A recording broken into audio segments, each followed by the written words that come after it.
La Salieri Rosarina.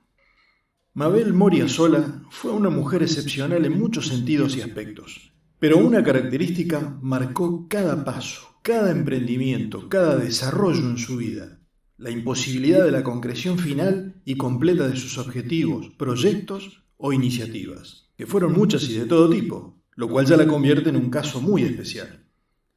En muchas ocasiones a todos se nos presentan inevitables circunstancias, avatares, sucesos y hechos inesperados, algunos insólitos, que impiden, bloquean, condicionan y dificultan nuestras intenciones, propósitos, metas y hasta sueños.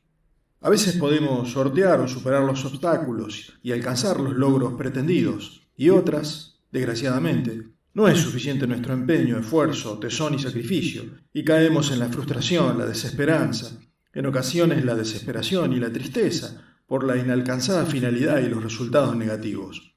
Pero el caso de Mabel llegó a ribetes de incredulidad y asombro por la repetida negatividad que culminó en la trunca gestión de todo lo propuesto. Y al ser tantas las misiones emprendidas, tantos los asuntos acometidos y nunca resueltos, finiquitados o logrados, su historia merece ocupar un lugar en esta reseña de personajes populares. Porque detrás de cada desengaño, de cada fracaso, de cada malogrado intento, quedó no solo lo increíblemente anecdótico, en el sentido negativo se entiende, sino que cabe el rescate y el reconocimiento de la perseverancia, la persistencia, el afán de superación y también el empecinamiento, la obstinación y la lucha ante los percances, adversidades y contrariedades, a tal punto que la han convertido en un ejemplar de carácter batallador, de obcecada nobleza y a la vez de resistencia, rebeldía y fortaleza ante los impedimentos, despropósitos y reveses. Porque además, con sus afanes inclaudicables, con sus valientes y tosudas pugnas, con su brío inacabable e incontenible, trazó caminos, dejó enseñanzas y ejemplos, aún de la inconveniencia de ciertas acciones y desgraciadas decisiones. Forjó rumbos y trayectorias que inapreciable e indiscutidamente servirán de modelo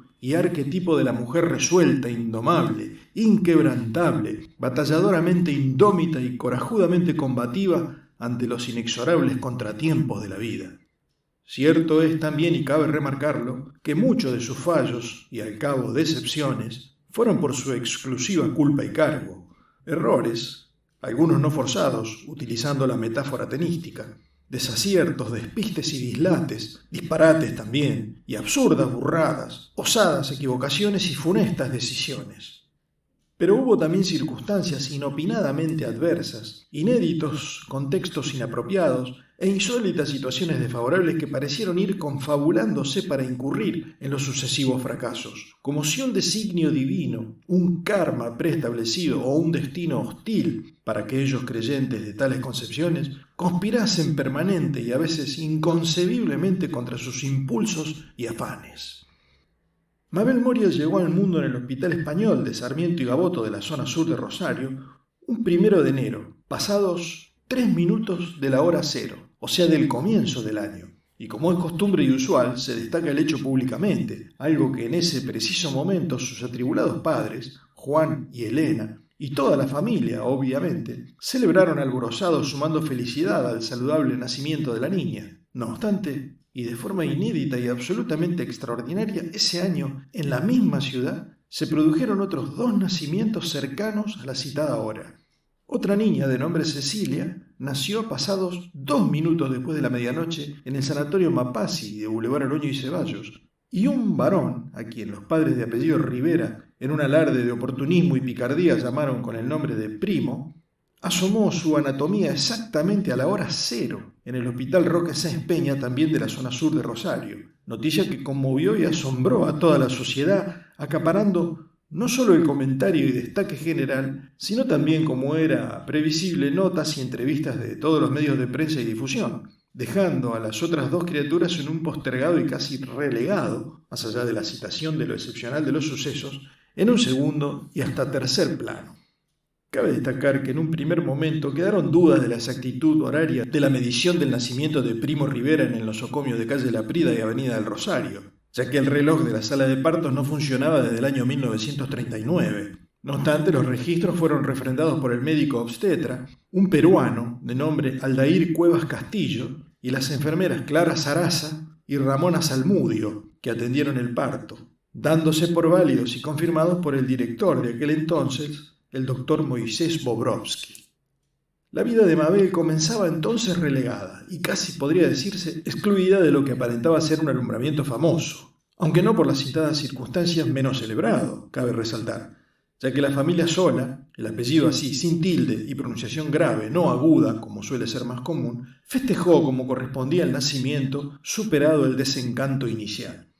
Y era la segunda niña, ya que Lucía había nacido 3 años antes, por lo que la nueva bebé trajo alegría y felicidad, aunque inesperadamente, cuando Mabel cumplía sus primeros 8 meses, su madre, Elena, volvió a quedar embarazada.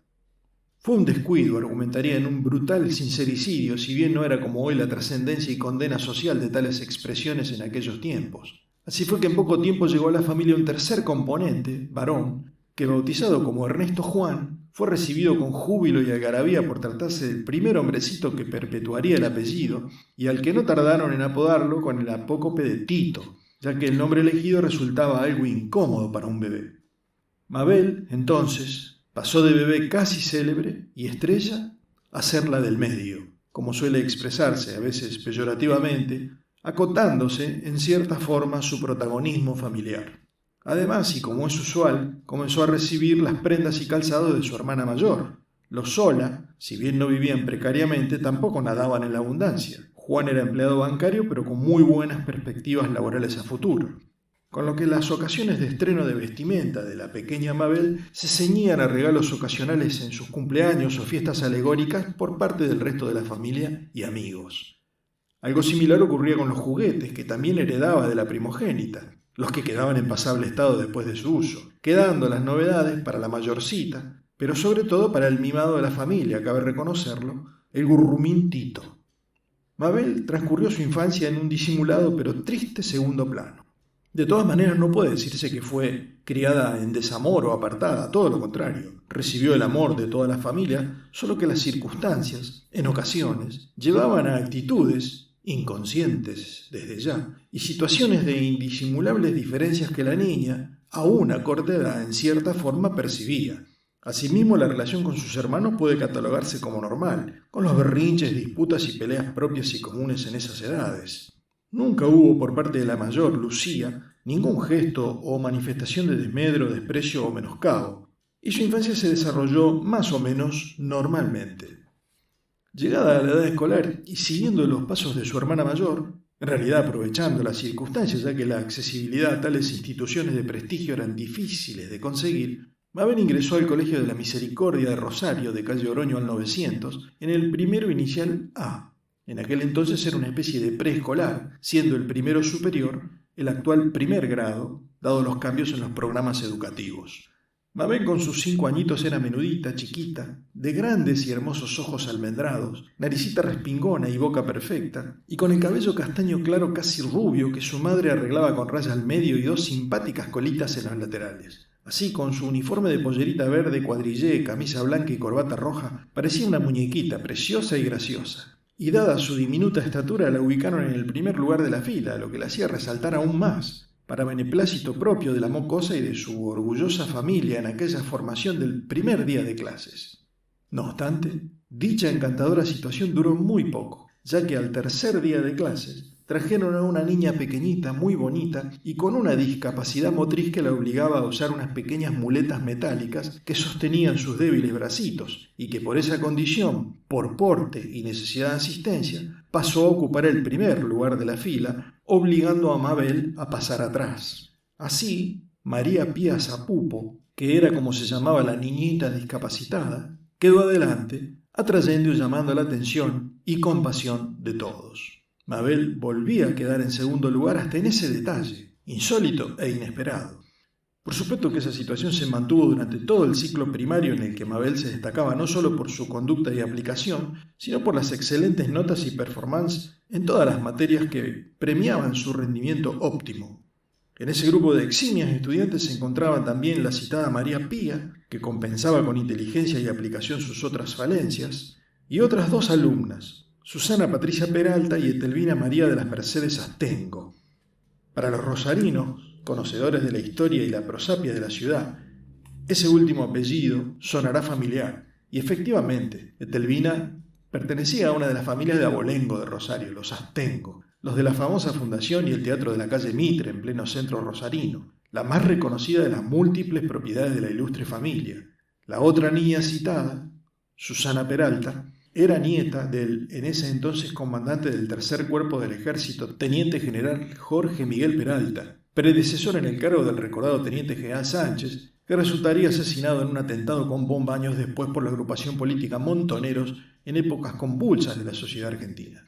Las niñas, cabe destacar, ajenas a estas circunstancias y peculiaridades, eran buenas compañeras y compartían aula, recreos, juegos y actividades catequistas propias de la institución, si bien no extendían la relación fuera de los límites del colegio. Así transcurrieron los años escolares hasta sexto grado, en que a fin de año, por notas, promedios, evaluaciones de cada maestra y conducta, se elegían la banderada de las 2 escoltas, que representarían a la escuela en cada acto protocolar, interno y externo, portando orgullosas la bandera nacional durante todo el último séptimo grado hasta la graduación final. En aquellas épocas no se estilaba la presencia de las banderas provinciales ni la representativa de la institución como actualmente ocurre, por lo que el número de las excelsas alumnas escogidas se reducía a 3.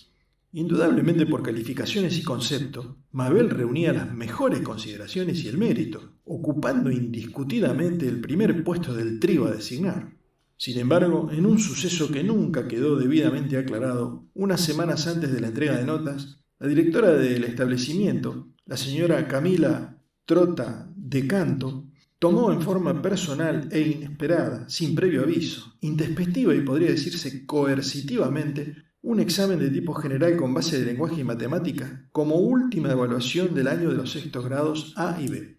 Mabel no tuvo problemas en superar correctamente las pruebas, pero las performances de Etelvina Astengo y Susana Peralta fueron perfectas, con un nivel de excelencia, exactitud y explanación en las respuestas que a muchos hizo dudar de que las susodichas no hubiesen contado de antemano con información previa sobre los tópicos a tocar, clandestinamente, por supuesto. Y como era de esperarse, gracias a ese óptimo puntaje final, quedaron unas décimas por encima del promedio general de Mabel, y obviamente de todas las demás alumnas, incluso de María Pía, que ocupó un honroso aunque lejano 4º puesto.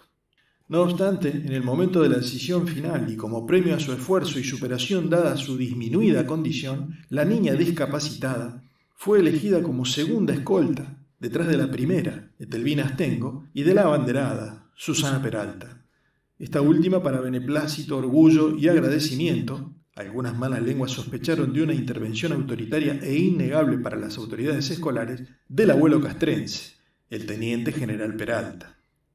Mabel quedó así excluida del podio y no valieron los reclamos, tenues, cabe aclarar por el gran temor que generaban las contrapartes, de sus padres, y fue cosa juzgada. Otra vez quedaba relegada a un anonimato, esta vez definitivamente inmerecido y, considerando los infantes sentimientos, cruel. Este suceso, pero más lo acontecido durante ese último año del ciclo primario, afectaron a la protagonista de esta historia, y como suele decirse, fue un momento, o más bien un proceso, bisagra de su vida. De por sí la desilusión por el hecho en sí la conmovió bastante, pero además tuvo que padecer las consecuencias de aquella injusticia durante todo ese séptimo año. En efecto, las niñas llegaban a edades en que la madurez generalmente aparece más rápido que en el caso de los varones, sumados a los cambios físicos. Varias se hicieron señoritas, entre ellas la propia Mabel, que modificaron personalidades y conductas. El caso de Etelvina Astengo fue el ejemplo más notorio. Creció su cuerpo, que sin llegar a ser exuberante tuvo un desarrollo llamativo, lo cual, agregado a su protagonismo en el curso, dada su designación como una de las abanderadas, transformó su carácter, convirtiéndose en arrogante, soberbia y engreída, a punto tal que, en junta con otras compañeras portadoras también de apellidos ilustres y de parecidos cambios de actitud, comenzaron a apartar primero y luego a desdeñar, humillar y mortificar al resto, entre ellas a Mabel, que si bien también había sufrido un desarrollo en lo físico, no llegaba a lo voluptuoso, y casi podría decirse vistosamente estridente de alguna de las de ese citado envanecido y presumido grupito, que sólo respetó a la pobre María Pía, dada su patética condición. De esta manera se fue generando en la mente de Mabel, en su actitud y su conciencia, un cambio que modificaría drásticamente su futuro. Fue germinando en su interior la semilla del resentimiento, del despecho, alimentada por la bronca, la vergüenza y la indignación, y esos sentimientos fueron transformándose poco a poco en enojo, furia y un creciente deseo de venganza y de lucha contra las injusticias. Tal vez sería algo extremista aventurar un viraje de su personalidad hacia la perversidad o maldad, pero el desprecio y el bochorno casi diarios a que era sometida con el desaire y las burlas de sus agresoras, perfectamente conscientes del tormento interior, rabia y humillación que propinaban, hacían percibir en la adolescente en ciernes la ira contenida que la fue llevando a la elucubración, planeamiento y preparación de una imprescindible represalia, un desquite, un escarmiento, que durante todos esos meses ideó y perfeccionó. El año transcurrió inclemente para Mabel. El grupo de las agrandadas era cada vez peor, más insoportables, burlescas y agresivamente perversas. Pero Mabel callaba. Aprendió a no responder a las provocaciones ni a demostrar disgusto o abatimiento.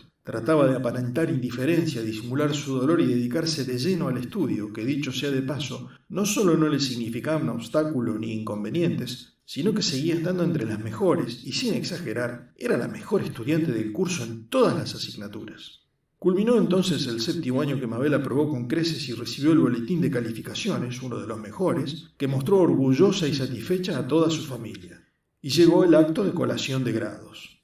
En aquella época no eran usuales las grandes fiestas de celebración posteriores, como actualmente se estila, y todo se ceñía a la ceremonia formal, y eso sí, muy paqueta, dado el nivel del establecimiento, en el salón de actos con la entrega de medallas, distinciones y diplomas de egresadas, con los infaltables discursos previos de autoridades y maestras, todo muy solemne. Y por supuesto con la presentación de la enseña nacional, la entonación del himno y luego el cambio correspondiente de las nuevas abanderadas. Así, ya todos ubicados en sus asientos, las autoridades y las alumnas en las primeras filas y detrás los familiares, vestidos para la ocasión con las mejores galas, se anunció el ingreso de la bandera. Todos se pusieron de pie, sonó la marcha habitual y entraron Susana, Etelvina y María Pía con cierta lentitud, y entre aplausos fueron a ubicarse al lugar acostumbrado, al costado izquierdo del escenario, cuyo centro ocupaba una mesa con un manto de terciopelo rojo sobre el que se apilaban los diplomas y medallas. Y al otro costado un atril con micrófono donde harían uso de la palabra los designados. En ese instante, cuando se acalló la música y los presentes aguardaban la anunciación de la entonación de las estrofas del himno por parte de una de las señoritas que se dirigía hacia la escalerita para subir al escenario, se produjo el hecho que quedaría grabado para siempre, no solo en la memoria de los que allí estaban, sino en la historia del establecimiento como uno de los sucesos más traumáticos, bochornosos y repudiables ocurridos. Existe la probabilidad de que lo sucedido haya llegado a sabiendas u oídos del gran escritor norteamericano y maestro de la literatura de terror Stephen King, cuando años después publicó el libro de gran suceso y que mucho después dio lugar a la película homónima Carrie, famosísima y renombrada, ya que la escena crucial de dicho film y del libro, obviamente, fue, como aseguraron los que presenciaron personalmente, la que ocurrió en el Salón de Actos de la Misericordia, prácticamente igual o casi, con solo ciertos detalles distintos. Ubicado en la parte superior del escenario un tablón, se apoyaba precariamente sobre los parantes metálicos que sostenían los cortinados de gruesa tela negra, y justo arriba de la zona donde abajo permanecían paradas las 3 abanderadas, y sobre el tablón, 2 baldes metálicos separados unos 40 centímetros uno de otro se mantenían en débil equilibrio.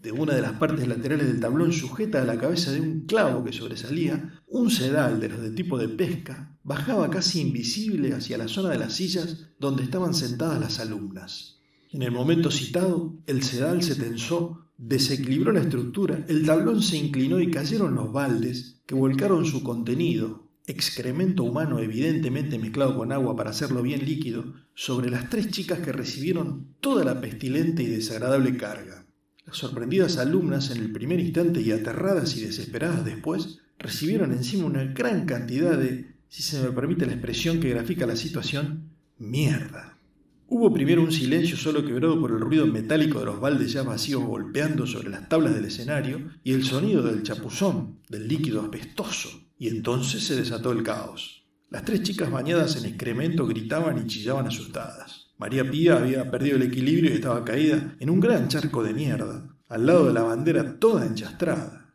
Los sentados en la primera fila, sobre todo los del costado izquierdo que habían recibido también salpicaduras de caca, gritaban, incontenibles las mujeres e indignados los hombres. Las alumnas corrían desesperadas tratando de escapar y todo el auditorio prorrumpía en exclamaciones, gritos e insultos. Las maestras trataban de poner orden y un par subieron a asistir a las 3 abanderadas patinando en la mierda que ya impregnaba el tablado del piso y llenaba todo el ambiente de un hedor insoportable que hacía todo más patético y horrible. Fue un pandemonio, una situación caótica e incontrolable. Mabel se perdió entre todo el curso que huía aterrado y que había presenciado en posición privilegiada el escatológico suceso, aunque después se dijo que tuvo un paso breve por la zona lateral del escenario, donde luego se encontró el sedal cortado colgando, sin hallarse parte del resto que hubiera permitido indicar la posición e identificar a quien lo hubiera maniobrado para provocar la caída del ingenioso pero cruel dispositivo. Resumiendo, y pasadas las primeras horas de incertidumbre y estupor, se inició una investigación interna. Se buscaron pistas, detalles, rastros y evidencias con resultados negativos. Y entre los testigos inquiridos, todos los que se encontraban en las primeras filas, solo 2 niñas declararon conjeturas que apuntaban a Mabel, que había ocupado una silla de la segunda fila, justo al lado del pasillo que apuntaba a la zona del suceso, pero sin consistencia ni mucho menos pruebas palpables o comprobables. Ante la falta de resultados y basándose en dichas declaraciones más los probables motivos que implicarían su acción directa, Mabel fue asignada como la principal sospechosa, pero sin argumentos válidos ni datos concretos, no se la pudo culpar y obviamente mucho menos condenar. En el interrogatorio que fue sometida, acuciada, agresiva y coercitivamente y podría decirse maltratada, ella negó toda participación y aguantó a pie firme las incriminaciones y amenazas, manteniendo su postura de inocencia total y desconocimiento de la situación de preparación previa, que nadie se explicaba cómo podría haberse concretado sin notarse, aunque más no fuesen, movimientos o acciones extrañas o sospechosas. El hecho quedó sin resolverse. Lógicamente no hubo sanción para Mabel y se le dio por aprobado el ciclo primario. Era imposible no reconocer la excelente performance académica de la niña. Además, el boletín de calificaciones ya había sido entregado, pero se le negó la posibilidad de prosecución de sus estudios en el establecimiento. O sea, no fue una expulsión, sino que se hizo uso del derecho de admisión, previsto en los estatutos, y aún sin pruebas concretas, su conducta quedó sospechada, y si bien no alusivamente de forma clara y directa, fue vilipendiada y desacreditada, y según la posición de la familia que la apoyó en sus decires, calumniada e injuriada injustamente. Todo esto, que fue un proceso desagradable y traumático, generó en la adolescente Mabel modificaciones de carácter y personalidad, incluso la reestructuración de sus convicciones y principios con reacciones viscerales e inesperadas. Este cambio repercutió notablemente en la familia y en el desarrollo de la vida diaria por lo drástico y súbitamente dinámico. Pasados los primeros días del inefable episodio, la tarea familiar se concentró en buscar un nuevo colegio para Mabel, algo nada sencillo dado lo avanzado de la fecha y los cierres de inscripciones que normalmente ocurrían a fines de noviembre. No obstante, no contaban con la reacción de la jovencita, que tomó a su cargo las acciones, imponiéndose con decisión y firmeza a la intervención familiar por más buenas intenciones que reconociese. Mi vida la voy a manejar yo, fue la postura imperante, categórica e inflexible. La niña se había hecho mujer. En principio y en función de los recientes acontecimientos, surgió en Mabel un cierto sentimiento de misoginia, de rechazo hacia sus congéneres que le habían hecho pasar tan espantosos momentos, por lo que se negó rotundamente a seguir sus estudios en otro colegio de señoritas y menos de monjas, había agregado decidida y desafiante. Y vaya que fue sorpresa y estupefacción para todos cuando anunció que iba a seguir una carrera técnica, y más aún cuando confirmó que no concurriría a los conocidos establecimientos industriales para mujeres como el Servando Bayo, el Gregoria Matorras o el Remedios de Escalada, entre otros renombrados de la ciudad, u otros que contaban ya con concurrencia femenina, como el Industrial número 7 de Química de la calle España al 100, o el propio Instituto Politécnico de Avenida Pellegrini y Colón, sino que se había inscrito y aprobado su ingreso al Industrial número 2, ingeniero y doctor Manuel Benjamín Bahía de la calle Salta y Pueyrredón, que ofrecía las especialidades de electrónica, electricidad y telecomunicaciones, esta última en horario nocturno, pero para varones. Mabel iba a ser entonces la primera estudiante femenina del establecimiento, todo un hito, no solo para el colegio, sino para la comunidad educativa toda. Sin embargo, por casualidad o coincidencia, otras 2 alumnas se anotaron e ingresaron a la institución en ese tan particular año. por lo que lo de pionera perdió exclusividad para Mabel, aunque no dejó de ser un hecho destacado y remarcado que quedará en la historia de la prestigiosa casa de estudios. Las tres primeras mujeres, Mabel Moria Sola, Estela Ruth Estruja y Rosa Perfumo, que por una cuestión de convivencia y solidaridad fueron ubicadas en el mismo curso, primero. Igualmente conviene destacar que entre las recién llegadas, Mabel destacaba claramente, no solo por su inteligencia y sociabilización como se vería en el futuro inmediato, sino por presencia, ya que sin ser una belleza deslumbrante, la ya desarrollada adolescente presentaba un cuerpo, si bien menudo, muy bien formado, con rasgos finos, sus característicos grandes y bellos ojos almendrados, y su nariz y boca perfectas, que se encuadraban armoniosamente con el cabello casi rubio que le caía en ondas hasta los hombros, y un flequillo en brushing cadencioso y acorde al conjunto. Y contrastaba, debe admitirse, con sus dos compañeras, realmente poco agraciadas. Estela era muy flaca, con el pelo lacio negro muy largo enmarcando un rostro pálido de rostros angulosos donde sobresalía la nariz ahusada y larga, por lo que, rimando con su apellido, no tardó en asociársela y desde un principio le quedó el mote de la bruja Estruja. La otra, Rosa Perfumo, era retacona, gordita, con las mejillas rellenas siempre más que rosadas, coloradas, como si estuviese siempre ruborizada, típica de las usualmente conocidas como gringas del campo. Ojos marrones saltones, boca pequeña y con el pelo negro recogido hacia atrás terminando en la llamada cola de caballo que le llegaba a la mitad de la espalda. Era tan notoria la diferencia que todo el alumnado varonil, amplia mayoría por cierto, y no solo los del curso de las féminas, sino prácticamente todos, incluso los de años superiores, tenían a Mabel no solo como novedad, sino como verdadera atracción del colegio. Ese primer año fue destacado y disfrutado por Mabel, que además de sentirse mimada, halagada, apreciada y, por qué no decirlo, deseada por prácticamente todo el arco estudiantil masculino, superó con facilidad las exigencias pedagógicas, culminando como una de las mejores del curso y adaptada totalmente al entorno y al contexto, contrastando, es dable destacar, con las otras dos chicas que transcurrieron los meses atormentadas por las burlas de sus compañeros y sufriendo la parte académica. Se llevaron materias a diciembre e incluso a marzo, ya que no demostraban demasiadas luces.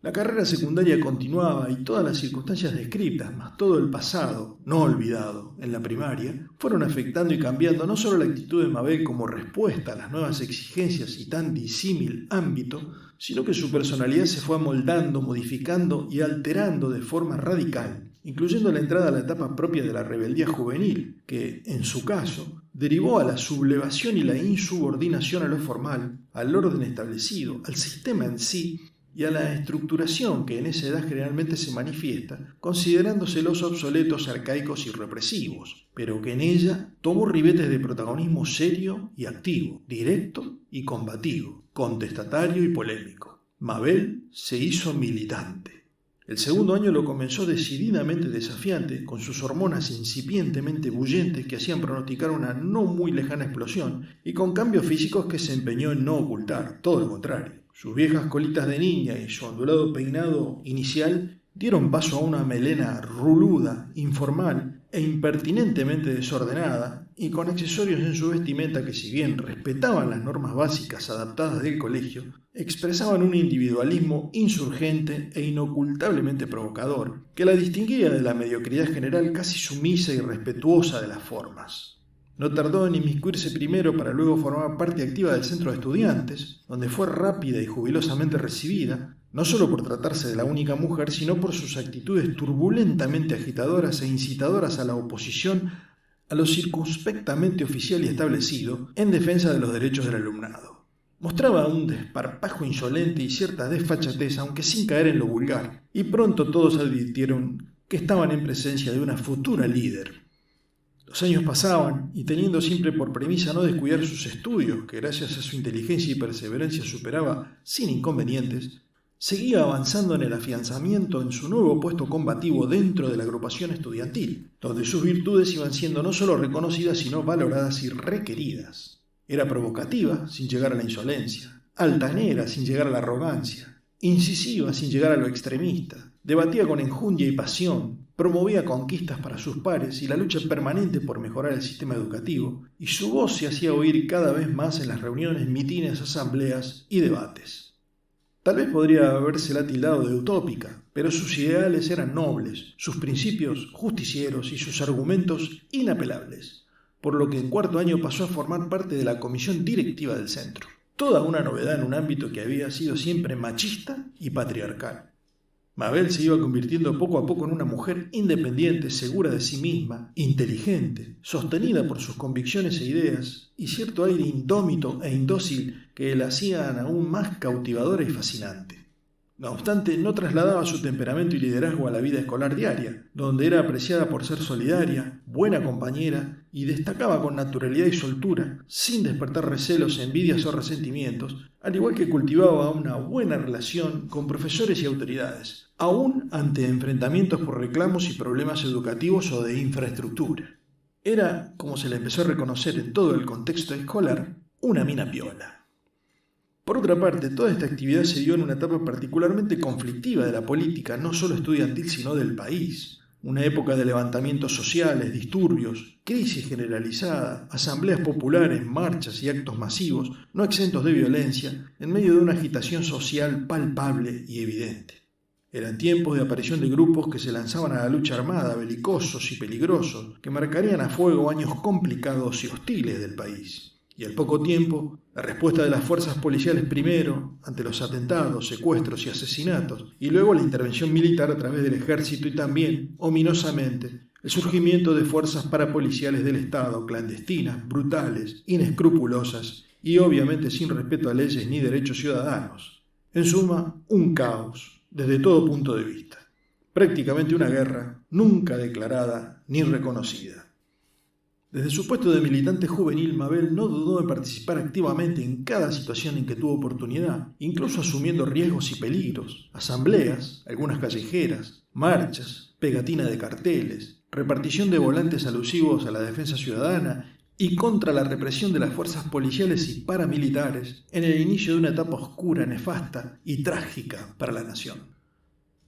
Fue en una de esas manifestaciones callejeras cuando, en un encuentro ya tristemente habitual de enfrentamientos con persecuciones a los manifestantes, con agentes de infantería, carros hidrantes y hasta con caballos de la policía montada, Mabel fue detenida en la redada y llevada a la seccional primera del centro, en la calle 25 de diciembre, hoy Juan Manuel de Rosas, y 9 de julio. Por ser menor estuvo poco tiempo, ya que avisados sus padres, la retiraron apenas pudieron, con los consabidos y correspondientes retos y reprimendas, los que astutamente eludió alegando casualidad, generalización de los conflictos, lo cual era evidentemente cierto, y ocultando su actividad militante que le hubiese ocasionado mayores problemas familiares. Sin embargo, las pocas horas que pasó en los ámbitos policiales alcanzaron para generar una inquietud que influiría directamente su vida en un futuro, en ese momento, lejano. Este suceso con la policía no solo no menguó, sino que acrecentó la postura activistamente combativa de Mabel, y hasta le otorgó un cierto estatus de rebelde cuasi revolucionaria que supo aprovechar para escalar posiciones y afirmarse como una de las cabezas del movimiento estudiantil del industrial, lo que derivó en alguna convocatoria y participación en agrupaciones políticas, algunas clandestinas, en un ambiente transgresor que la incitaban y excitaban, involucrándose cada vez más. El cuarto y quinto año la encontraron cada vez más comprometida políticamente y muy activa con sus compañeros directivos del centro, con los cuales, además de las tareas específicas de la militancia, y estando aquellas citadas hormonas ante tanta cercanía varonil al borde del estallido, empezaban a aparecer escarceos, flirteos y, para usar el lenguaje común de la época, mucho franeleo. Varias veces, sobre todo durante el segundo semestre del quinto año, vivió situaciones osadas y atrevidas, pero dada su corta edad, la incertidumbre y miedos propios de las posibles consecuencias de tales actos y las solapadas advertencias, casi amenazas, de su familia en tal sentido, se sentía condicionada fuertemente y no llegaba a dar el último paso ni a consumar muchos acalorados encuentros, lo cual comenzaba a dejarla en posiciones complicadas con los muchos que, podría decirse, directamente la acosaban y le reclamaban más decisión y acción. Llegó entonces un momento álgido y crítico en la lucha estudiantil, cuando, sumada a los reclamos permanentes por las mejoras de infraestructuras y condiciones de estudio y participación en los programas educativos, surgió la protesta en solidaridad por la represión en otros sitios del país que habían originado el secuestro, tortura y muerte de 6 estudiantes en la tristemente célebre Noche de los Lápices. Las acciones fueron escalando en violencia ante la brutal represión policial y las medidas se radicalizaron a tal punto que se procedió a la toma de las instituciones escolares, o sea, la ocupación de los edificios de los colegios secundarios y las universidades por parte de los estudiantes, desalojando muchas veces por la fuerza a las autoridades en una modalidad inédita y con resultados impredecibles, y obviamente con los cabecillas de los centros de estudiantes como promotores y organizadores. Mabel tomó parte activa y directa en la toma del Industrial número 2, compartiendo con sus camaradas revolucionarios varios días y noches de ocupación, permanencia y vigilancia rebelde y desafiante, con artilugios engañosos para con sus padres, contando con la colaboración de una amiga y hasta de la madre de esa amiga, que le aportaron la coartada de la estancia en esa casa argumentando motivos de estudio. Pasó un par de noches enteras manteniendo la guardia nocturna en las instalaciones solitarias y desiertas del edificio de la calle Salta. Y fue en una de esas noches de cómplice comparecencia y estrecha relación con sus compañeros, todos varones, que Mabel finalmente, ante el contexto y la excitación de los hechos sumados a los escarceos que surgían casi necesarios en la soledad de las aulas y salones, se entregó plena y valientemente y descubrió el sexo. Después de mucho franeleo verbal y del otro, en una colchoneta detrás de uno de los tornos ubicados en el sector ajustes de la planta baja, casi debajo del aula 7, entre las sombras fantasmales de las maquinarias y las columnas en una semipenumbra, perdió su virginidad en un instante que sería crucial en su porvenir. Y realmente lo de instante debe tomarse como literal, ya que el despertador de sus apetitos sexuales, un tal Eduardo Bril, vicepresidente del Consejo, tal vez acuciado por el contexto, clandestino obviamente, pero ominoso, sumado al ardor previo y su, cabe destacar, escasa experiencia en las artes amatorias, no tardó más de 2 minutos en consumar el acto que no obstante dejó satisfechos a ambos. A él quizás por sus necesidades contenidas y postergadas, y a nuestra heroína porque además de no sufrir un trance doloroso ni mucho menos, se le abrieron, además de las piernas si se permite la ironía, aún con la brevedad de la vivencia, un mundo de sensaciones nuevas que no imaginaba ni esperaba y significarían un quiebre en su personalidad y actitud hacia la vida. El episodio de la toma culminó como era de esperarse, con el desalojo represivo y violento y con varios detenidos e imputados entre los que afortunadamente, casi casualmente, ya que en el momento del brutal ingreso policial había ido a comprar vituallas, no estuvo Mabel, que zafó de la parte oficial con el riesgo de quedar fichada y marcada, aunque las autoridades del industrial, conocedores de las actividades de la joven, la sancionaron con amonestaciones, si bien con su familia volvió a quedar como inocente, argumentando la generalidad de la medida que abarcó no solo a muchos estudiantes de su colegio, sino de prácticamente todos los que habían sido ocupados. De todas maneras, su postura combativa no cesó y continuó con la militancia, aunque restringida a los claustros escolares, pero esa característica, harto conocida por las autoridades más las amonestaciones recibidas, la privaron otra vez de integrar el terceto preferencial de alumnos brillantes designados como abanderados para la aportación de los símbolos patrios en el último año, a pesar de su muy buena performance académica, aunque en esa ocasión Mabel no se sintió afectada ni mucho menos, ya que al ser integrante del núcleo duro de los insurrectos e insurgentes representantes del alumnado, no caería bien una fachada nerd y menos oficial. Así que aceptó satisfecha la situación y siguió alimentando la figura indócil y provocativa que se había forjado y con la cual pensaba dejar una imagen, un rumbo y ejemplo para las futuras camadas de estudiantes. Su ambición y propósito era quedar como la reconocida líder de los movimientos estudiantiles de lucha, defensora de derechos y reivindicaciones y gestora de conquistas, aún a costa de quedar sindicada como subversiva, palabra muy de moda en aquella época. No obstante, el costado carnal y sus apetitos sexuales descubiertos en aquella noche de la toma le jugaron en contra, imponiéndose desenfrenadamente sobre sus objetivos más nobles. Mabel comenzó a experimentar, practicar y podría decirse abusar de acciones relativas a ese aspecto, decididamente reñidas con la moral, tornándosele imposible de contener. Tal era la pasión que se había apoderado de su espíritu que no la dejaba medir riesgos ni consecuencias. Y pasó lo que tenía que pasar. Ya cerca del fin del último año, una tarde después de la hora de salida, y probablemente confiando en esa circunstancia, Mabel fue sorprendida en el baño de varones por el jefe de celadores, que hacía la última recorrida por las instalaciones, el señor Pérez, ex subcomisario de la Policía Federal, practicándole sexo oral a un compañero de curso, Raúl Cayetano García, apodado Petete, apodo que aparentemente provenía de la costumbre de este sujeto de disfrutar asiduamente de tales prácticas, y tal vez un anticipo del término actual acortado que define la osada acción, que vayas uno a saber por qué razón perdió en el transcurso de los años la última sílaba. Lógicamente, ambos fueron sancionados con 14 amonestaciones, es decir, al borde de la expulsión, que no se concretó pues, además de producirse el hecho a pocas semanas de la finalización del año, y en este caso de la carrera de los dos involucrados que no se pretendía arruinar, también privó por parte de las autoridades la intención de reserva del bochornoso suceso para que no tomase estado público, con las consecuencias impredecibles que ello acarrearía. De todas formas, las cosas no pudieron ocultarse dentro de la propia institución y del alumnado, por lo que la difamación, las burlas y el escarnio generalizado de la audaz pareja fue cruel. Y siendo Vox Populi la conducta libertina de Mabel, sobre todo en los últimos meses, dieron por tierra con la imagen de valiente adalid y defensora de los desprotegidos de la protagonista de esta historia, que pasó a ser, si se permite la expresión que quedó establecida, la putita del industrial.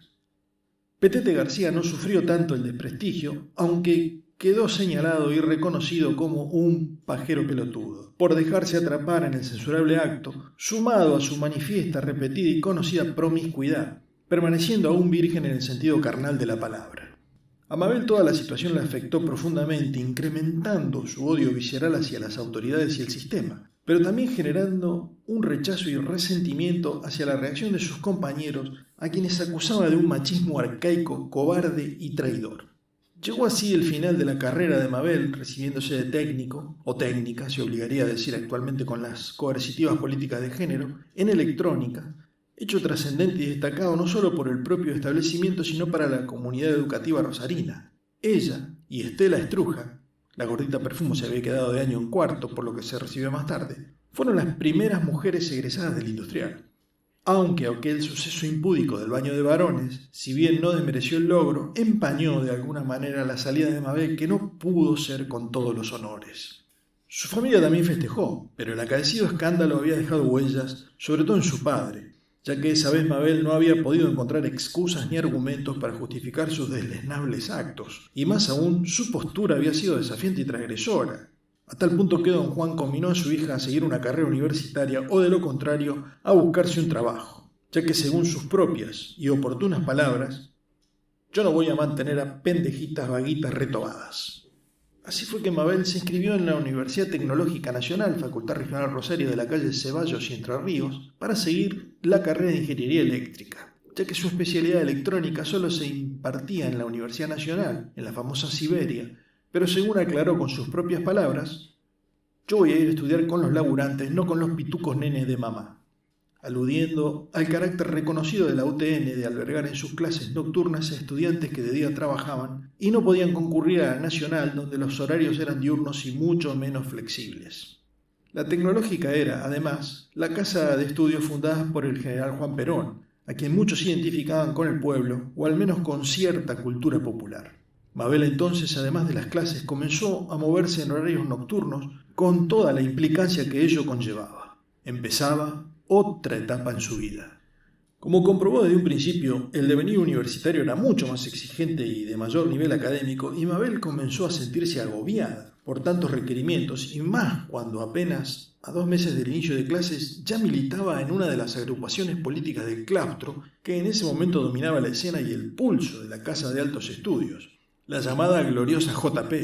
autorreferenciados como «Somos la rabia de Juan Perón», por aquello de que, muerto el perro, se acabó la rabia, en alusión a la desaparición del fallecido demagógico líder militar, y en esos tiempos cruciales, críticos y trágicos del ambiente social, con un protagonismo que rozaba lo clandestino e ilegal, y por lo tanto con una necesidad decididamente participativa de sus militantes.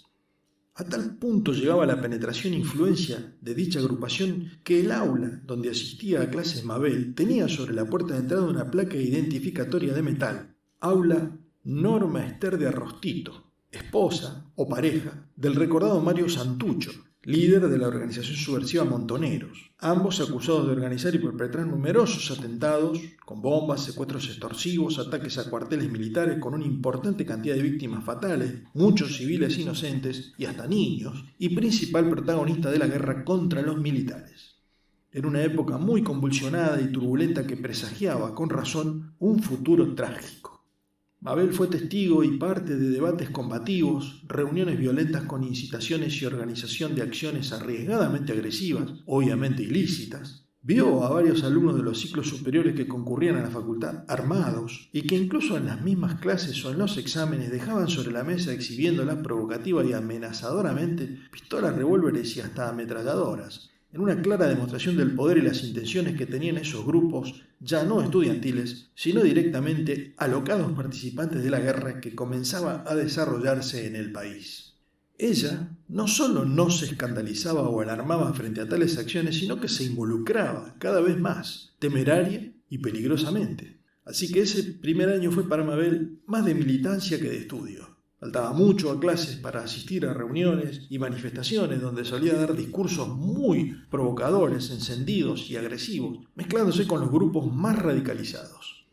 Y lo de mezclarse implicaba también una buena dosis de sexo que nuestra heroína ya practicaba desinhibida y gozosamente, lo cual la posicionaba aún mejor entre la cúpula del movimiento, aunque también crecía su fama de desenfrenada, indómita y lujuriosa.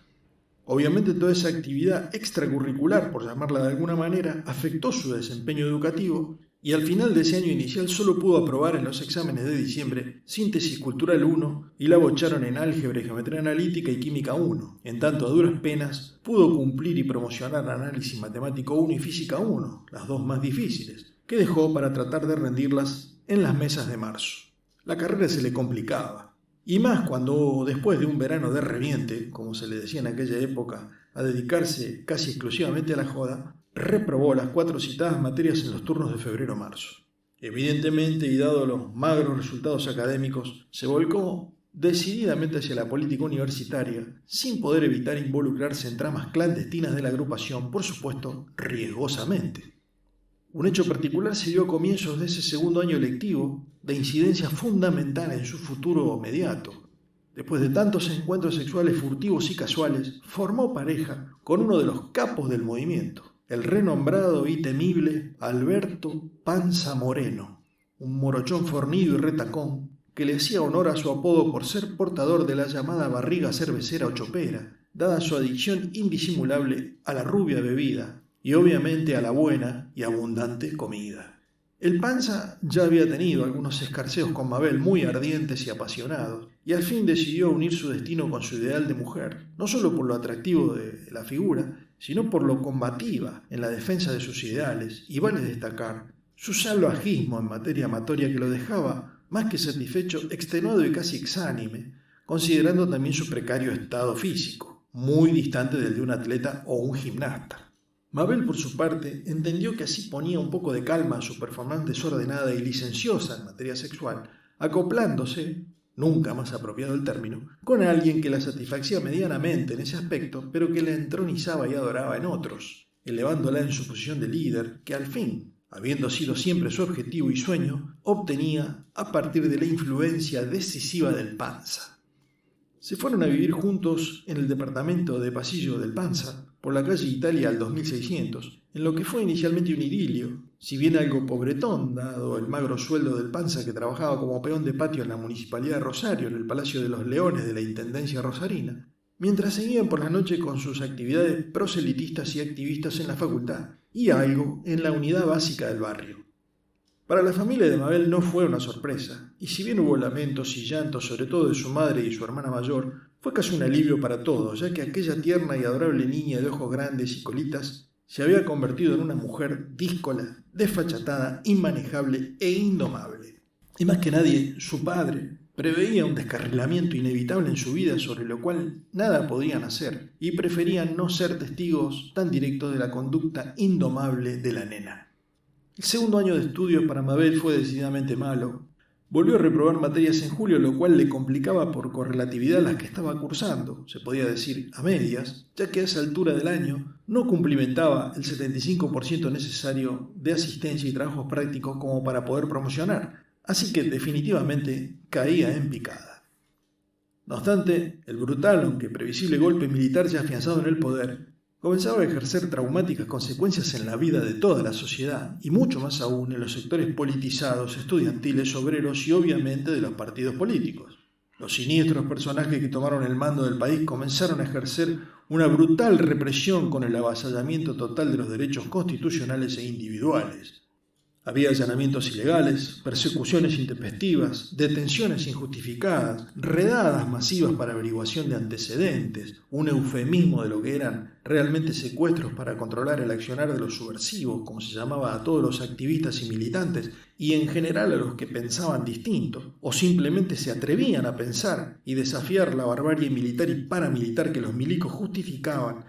ya que había sido el propio gobierno democrático de la destituida, inoperante e inútil presidenta Isabel Perón, una ex prostituta devenida en autoridad máxima del país al morir el autoritario Perón, quien había firmado la orden de aniquilamiento de la subversión, dando así rienda suelta a las fieras, apropiada y descriptiva de las denominadas frases hechas. Por su parte, las agrupaciones armadas populares no se quedaron quietas, al contrario, hubo más atentados y secuestros extorsivos, algunos que finalizaban con el asesinato del secuestrado, ataques a cuarteles y dependencias policiales y militares, enfrentamientos callejeros, alzamientos armados y el posicionamiento rebelde en la provincia de Tucumán, epicentro de la guerra que ya se había desatado. Empezaron los rumores sobre centros de detención clandestinos donde se torturaba y mataba gente sin juicios ni respeto por ningún derecho, vuelos nocturnos en aviones o helicópteros militares desde donde se arrojaban cadáveres de militantes o simplemente sospechosos en muchos casos, al mar, los llamados vuelos de la muerte, y se empezaron a ver marchas de civiles pidiendo por la aparición de personas en un número que crecía sin confirmación, pero sin dudas. El caos había comenzado. En ese contexto, Mabel y sobre todo Alberto comenzaron a apreciar y sufrir en la facultad todo ese proceso de persecución, censura, restricciones y prácticamente captura y desaparición de los activistas políticos, concientizándose de que a ellos les llegaría el turno inminentemente, por lo que, a pesar de las intenciones y protestas de ella, que pretendía quedarse a presentar batalla, el Panza insistió convenciéndola de lo fútil de dicha actitud que catalogó como suicida, arrastrándola prácticamente, y fue así que se mudaron, casi con lo opuesto, o sea en una huida más que una mudanza, a la casa de una tía de él en El Hortondo, un pueblito del interior de la provincia donde esperaban pasar desapercibidos y que no los persiguiesen y capturasen. Doña Antonia Moreno, hermana del padre del Panza, que vivía sola después de enviudar unos años atrás, le cedió sin problemas una pieza de la espaciosa casa típica de campo, con muchas habitaciones y un gran fondo con huerta y gallinero, donde la pareja se estableció resguardándose de los seguros peligros que los acechaban. Cabe destacar que esta acción fue muy criticada y recriminada por sus compañeros y camaradas militantes que se quedaron resistiendo y luchando, acusándolos de huir como ratas frente al peligro, sobre todo al Panza, al que reconocían como instigador del escape y que pasó a ser tildado de gordo cagón y de rajarse a plantar rabanitos. Muchos de estos correligionarios, cabe acotar, formaron parte de la larga lista de desaparecidos en el nefasto proceso de reorganización nacional, como llamaron eufemísticamente los milicos a la matanza salvaje, artera y cobarde. Otra vez se produjo un cambio en la vida de Mabel, que obviamente resignó sus sueños de liderazgo y reconocimiento en la lucha de los valores e ideales libertarios, de ser una especie de pasionaria inquebrantable, una Simone de Beauvoir moderna, insurgente y sostenedora de principios ideológicos, y también de cierta forma nos de llevar adelante una carrera universitaria, por más postergaciones que ella misma había generado. Sus sueños de heroína revolucionaria iban a postergarse para dedicarse al cuidado de la huerta y las aves del gallinero, además de atender, como nunca lo había hecho hasta entonces, las labores de una casa, ya que eso solicitaba a cambio doña Antonia, que aliviaba así sus tareas considerando su avanzada edad, lo cual sumió a Mabel en una profunda tristeza y depresión. Sin embargo, quedaría en los claustros estudiantiles y ya no solo en la UTN, sino que se expandiría a todo el ámbito universitario la leyenda de la rubia Mavi, su incisiva y locuaz verba combativa y su valentía sin límites, que serían ejemplo y modelo de las futuras generaciones de estudiantes. El Panza, pasadas 2 o 3 semanas de intranquilidad y viendo que parecía que no había persecuciones allí, consiguió trabajo como auxiliar administrativo en la comuna, con un sueldo que, si bien magro, les permitía subsistir casi ocultos con un perfil muy bajo en el ignoto pueblo santafesino. Así pasaron los meses y los años que se fueron transformando en tediosos y aburridos, superados los primeros tiempos de zozobra y miedo. llevando ambos una vida austera de recogimiento y aislamiento, incluso casi sin contacto con sus respectivas familias. A sus tareas caseras, Mabel agregó la preparación de alumnos en materias como matemática, física e inglés, aprovechando sus conocimientos y buen pasado académico, lo cual, si bien no mucho, le aportaba un dinero extra que guardaba como ahorro, ya que por un lado les alcanzaba con el sueldo del panza, más las provisiones de la generosa mini granja del fondo, que les permitían un pasar sin privaciones. Además, en ese lugar no había realmente dónde gastarlo.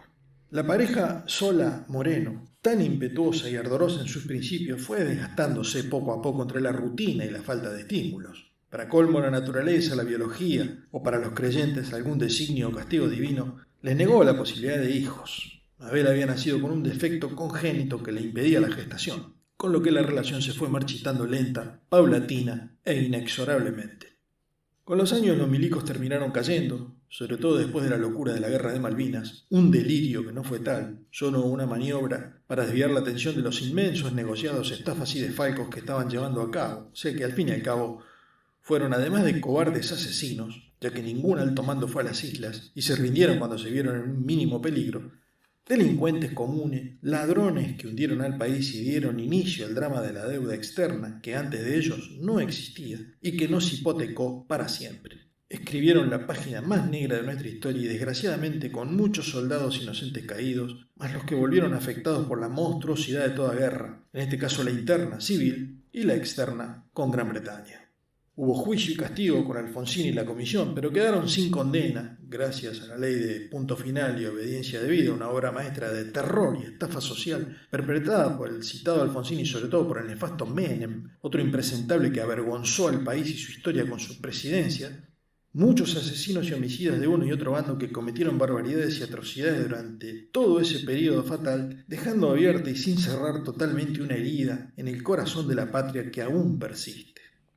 Pero al cabo y en cierta forma volvieron con la democracia, la paz y la tranquilidad, por lo que la razón del exilio forzado de la pareja en el Hortondo se extinguió y Mabel decidió volver a su ciudad, a la posibilidad del reencuentro familiar y el sueño de encarar una nueva vida. El Panza Moreno, haciendo más honor a su apodo, se achanchó, como suele decirse popularmente, y no solo en lo físico sino en la personalidad y actitud. Decidió quedarse en el pueblo, donde tenía la esperanza de seguir una vida más tranquila, y también por cierto temor y vergüenza por volver a enfrentarse con viejos camaradas, seguramente reclamos, resentimientos y hasta burlas. Consiguió un ascenso en el plantel administrativo de la comuna y años después contraería matrimonio con la hija del dueño del almacén de ramos generales del pueblo, y ya jubilado, habiéndose quedado con la casa de la fallecida doña Antonia, pasó a ocuparse de la huerta y el gallinero. Un final tristemente apagado para quien había sido uno de los principales cabecillas de la ya no tan evidentemente gloriosa JP. Realmente terminó plantando rabanitos. Mabel volvió a Rosario, donde a pesar de ciertas reticencias y recelos de su padre, ya gerente en el banco donde había trabajado siempre, fue recibida en la vieja casa familiar de Barrio Ascuénaga, aunque con el compromiso de un cambio de hábitos y estilo de vida. Y vaya si se produjo. Con el antecedente breve pero impactante para ella de su paso por la comisaría cuando estuvo detenida en los años de secundaria, comenzó a madurar en su mente la posibilidad de unirse a la fuerza, ya que después del retorno de la democracia, las purgas en los sectores policiales y militares, el desmantelamiento de los aparatos represores y la aparente intención de renovación de viejas estructuras con la implementación de nuevos sistemas de seguridad más populares y no tan siniestramente censores, le seducía la idea de participar desde adentro y activamente en esos cambios que anhelaba, dadas sus experiencias pasadas y todo lo que había sufrido y visto sufrir en su lucha por la reivindicación de derechos. Así que, para sorpresa de todos, se alisó y cortó el cabello tipo príncipe valiente, como se denomina ese corte medio varonil para las damas, cambió su vestuario y fundamentalmente su actitud y postura, y se anotó en la escuela de cadetes de la policía santafesina de la calle Alén y Cochabamba, en Rosario, convirtiéndose en una de las primeras mujeres en interesarse y dedicarse a tan noble tarea, en lo que muchos supusieron un giro de 180 grados de su pasado, su ideología y principios, e incluso, en cierta forma, su personalidad. Corría la segunda mitad de la década del 80 y Mabel, apuntalada esta vez sí por su familia e incluso su padre, se volcó por completo con enjundia y entusiasmo a la nueva carrera. No obstante, pasados los primeros meses, la naturaleza hizo su parte. Retornaron la tranquilidad interior y vestigios de la personalidad pasada, y más que la rebeldía o la insurgencia, lo que rebrotó en Mabel fue la libido. bastante postergada durante los últimos años con el Panza, e incentivada por el ambiente mayoritariamente masculino en que se desenvolvía, unido a una cierta atracción por los uniformes que nuestra Adalid no podía ni quería reprimir. Además, las características de la carrera elegida, con actividades muy físicas y de contacto, más el hecho de compartir instalaciones no del todo preparadas para la asistencia femenina, precipitaron lo que podría llamarse un destape de la alumna preferida por el alumnado de esos años, por razones más que obvias. Fue entonces que Mabel volvió a dar rienda suelta a sus pasiones y en los 3 años que duró su permanencia en el citado establecimiento tuvo profusas, constantes y repetidas relaciones íntimas, muchas de ellas impúdicamente lujuriosas, incluso dentro mismo de la institución, en aulas, vestuarios, baños y cualquier rincón que se prestase a prácticas desde ya reñidas con la moral y por lo tanto muy difíciles de ocultar o mantener disimuladas. No solo por la exposición, en algunos casos testicular, de camaradas de estudio, sino por el carácter vanidoso, presumido y jactancioso de los diversos participantes involucrados que no dudaban en vanagloriarse a vivas voces de los encuentros procaces y sórdidos mantenidos, llegando, como era de esperarse, a oídos de las autoridades la conducta impropia, lasciva y lúbricamente desenfrenada de la protagonista de esta historia.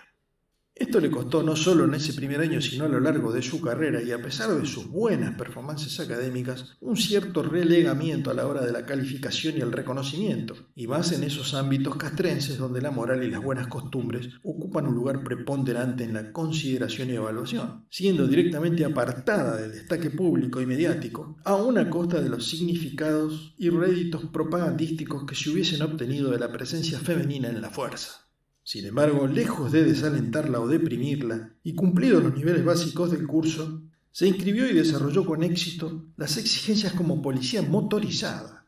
Pero esas conductas improcedentes e inaceptables la privaron, aún con muy buenas notas y desempeños, de ser reconocida como hubiese sido lo correcto, quedando en los registros y para la historia una compañera suya, Adriana Jobson, como la primera mujer de la policía motorizada de la provincia, llevándose todo el rédito popular e histórico.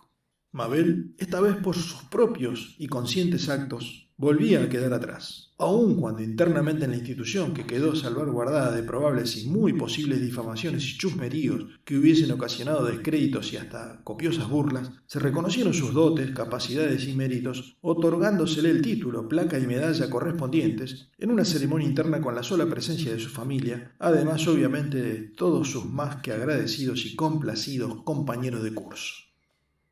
En la misma semana también tuvieron los egresados la habitual fiesta de graduación que durante años fue comentada y destacada por los inolvidables, desenfrenados y salvajes festejos con Mabel a la cabeza, por supuesto, cuando repasó con sus camaradas y con la ayuda de abundante alcohol todas sus viejas mañas y transgresiones en rememoraciones apoteóticas, al decir de los afortunados y jubilosos participantes.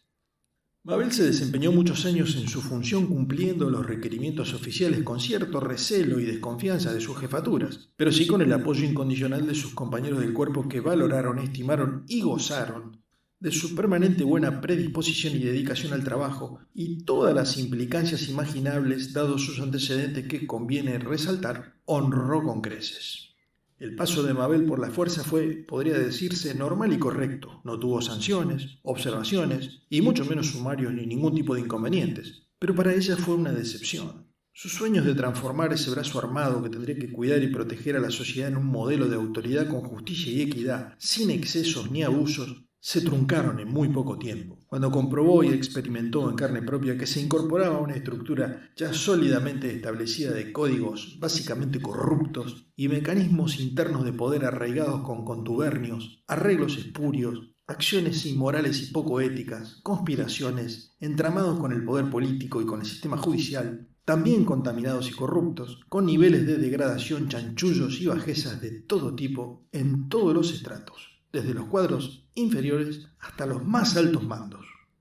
Mabel cumplía, obviamente, todas sus obligaciones con la obediencia debida y la verticalidad característica de tales instituciones, y tratando de no interferir en las acciones deshonestas de casi todos, pero le resultaba difícil separarse de tanta mugre. Los años que estuvo no desentonó en el cuerpo, es más, fue varias veces destacada por su arrojo y valentía en situaciones conflictivas que le tocó enfrentar, aunque su progreso o ascenso escalafonario se frenaba al no integrarse plenamente al círculo vicioso, nunca más literal y apropiada la frase, que la rodeaba.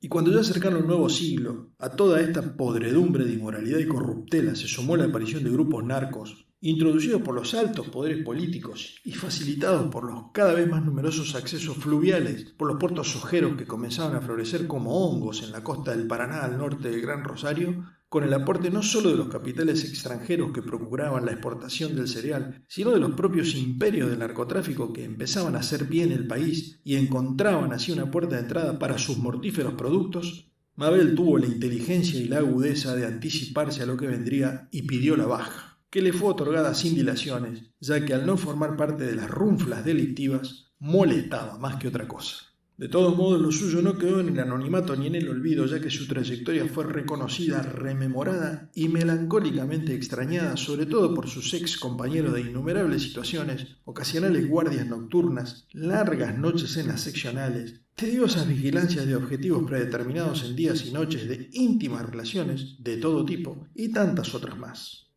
No obstante, Mabel veía nuevamente frustrados sus nobles sueños y objetivos con la carga emocional negativa y depresiva que implicaba otro malogrado intento en su vida.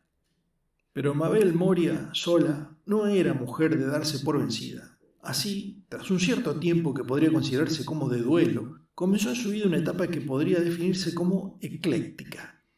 Desde sus años en la policía vivía en un pequeño departamento que alquilaba en el macrocentro rosarino, un primer piso de un edificio a metros de la Plaza Libertad, por calle Pasco antes de llegar a Mitre. En los siguientes meses, a su salida de la institución policial, tomó un curso acelerado de estética y depilación, invirtiendo sus ahorros y lo obtenido por el retiro en acondicionar y equipar su mini living comedor, que se transformó así en consultorio donde atendía clientas femeninas a quienes practicaba estética corporal y facial, masajes sencillos y depilación parcial y completa con bastante éxito. Atendía a mujeres del barrio al principio, pero sus buenos oficios provocaron que, a través del llamado boca en boca, su fama se extendiera y así su actividad creció, llegando a tener que dar turnos y establecer horarios de atención. Incluso comenzó a introducir creativamente depilaciones con formatos novedosos, llamativos y excéntricos, y casi podría decirse que fue precursora en el tema, con reconocimiento, prosperidad y la extensión de su renombre. Así se mantuvo varios meses, largos meses, hasta afianzarse y conseguir una muy buena entrada económica que le permitía sostenerse con comodidad. No obstante, tal vez por tratarse de una moda o porque la técnica al ser conocida y requerida se extendió, con lo que creció mucho la competencia, o probablemente porque en su afán expansionista comenzó a realizar trabajos con formas más audaces al principio, atrevidas y finalmente ya provocativamente lujuriosas, su clientela comenzó a menguar y a ceñirse a una clase selecta, una élite desinhibida y extravagante al principio, hasta que, también saturado el, podría denominarse, mercado, pasó a quedarse con otra clase de mujeres, las conocidas como las del oficio más viejo del mundo, y rodearse de un ámbito cuanto menos inconveniente por lo llamativamente procas y desfachatado. Incluso, y probablemente por la zona donde se encontraba, conocida como Roja en el léxico popular rosarino, comenzó a atender a muchos travestis con sus singulares usos y costumbres.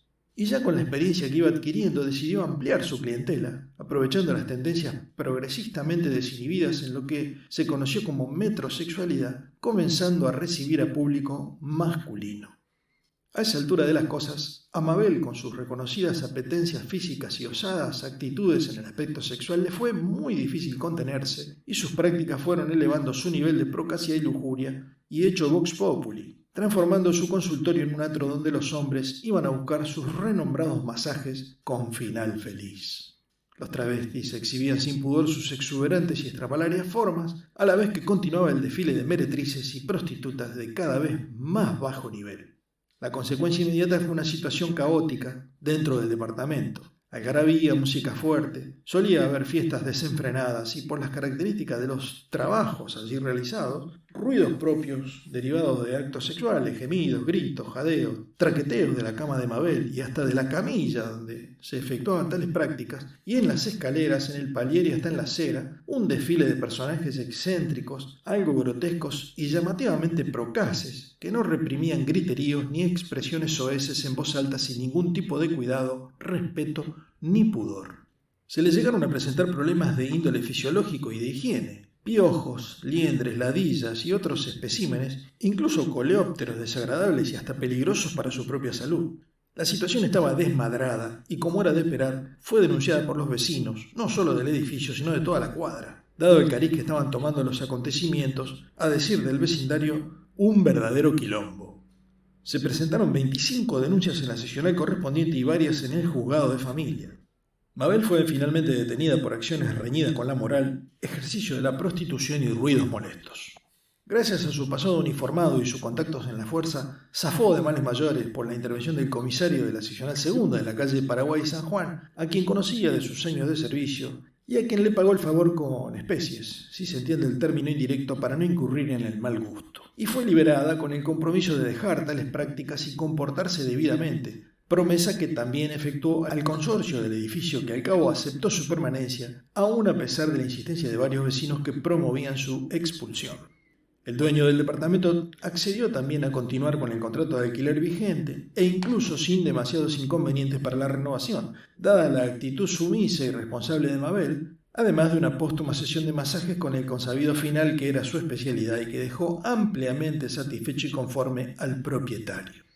Otro fracaso y frustración se sumaba a su trayectoria. Si bien sus prácticas hicieron escuela y quedó el reconocimiento a sus inigualables valores de parte de toda su clientela, ese particular sector tan diverso y promiscuo de la sociedad rosarina, para quienes permanece aún el recuerdo imborrable de sus inolvidables capacidades. Haciendo honor a su palabra, se mantuvo un tiempo tranquilo y con perfil muy bajo, pero su espíritu inquieto e indómito no resistía el tedio de la inacción y la apatía, por lo que al poco tiempo comenzó un periodo de pruebas de distintas actividades y emprendimientos, de índole tan diversa y distinta que dejó en claro tanto su perseverancia y tesón como su disposición y creatividad para desarrollos discordantes y algunos hasta insólitos y disparatados, aunque todos, a pesar de inicios auspiciantes, terminaron mal o indiferentemente malogrados, y varios en fiascos y bochornos. Intentó con un kiosquito de golosinas, bebidas y cigarrillos, invirtiendo parte del dinero obtenido de su actividad anterior, que instaló en su balcón del primer piso, implementando un ingenioso sistema de canastos que subían y bajaban con los productos a comerciar a través de un intrincado sistema de poleas y roldanas para la atención, servicio y cobro, todo incentivado con una profusa cartelería que exhibía en la vereda lo que los ocasionales compradores no podían ver por razones obvias.